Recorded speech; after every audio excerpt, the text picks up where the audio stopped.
నీలాల కనుపాప లోకాన్ని చూస్తుంది, తన రూపు తానిప్పుడు చూపించలేనంది. అద్దల్లా మెరిసే ఒక హృదయం కావాలి, ఆ మదిలో వెలుగే తన రూపం చూపాలి.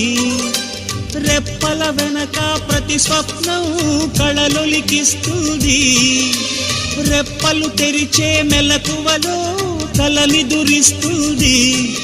ఆ కలల జాడ కళ్ళు ఎవరినడగాలి? పాటల పల్లకివై ఊరేగే చిరుగాలి, కంటికి కనబడవే నిన్నెక్కడ వెతకాలి?